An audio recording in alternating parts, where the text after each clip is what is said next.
it all started for me when I was young.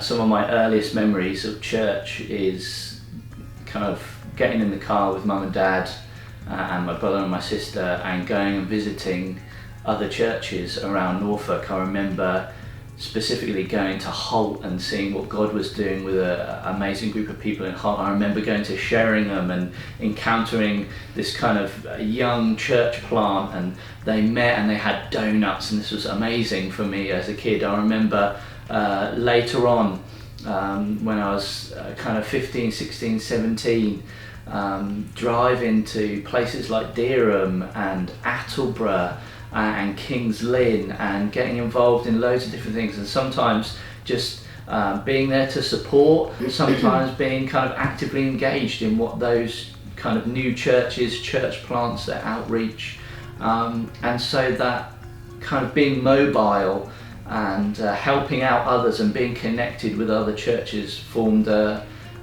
massive part of my church experience, and that's kind of spilled over into our married life as well.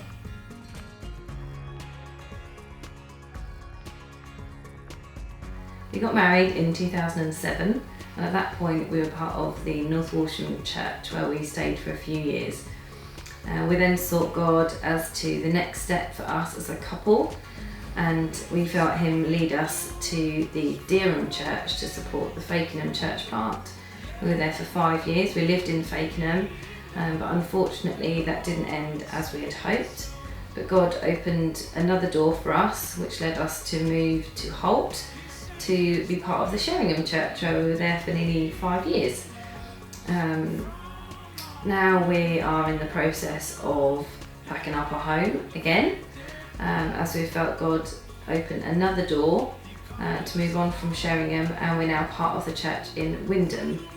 We're moving geographically again, and hope to be fully part of their church in about a month's time. We've served in lots of different ways, from worship to teas and coffees, kids work and youth work. There's lots of ways you can serve your local church, as well as those slightly further afield around Norfolk.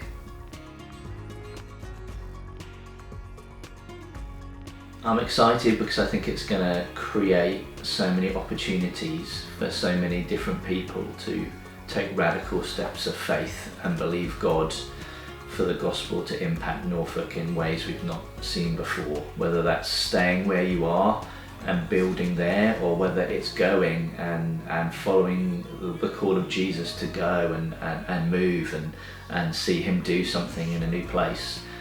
So I'm looking forward to seeing that happen. Yeah, and as we've said, in our own journey we've served in lots of different ways, and there's countless ways you can serve too, from serving the teas and coffees, kids work, welcoming people, even praying or physically attending a new church to encourage those who are working really hard in that new environment.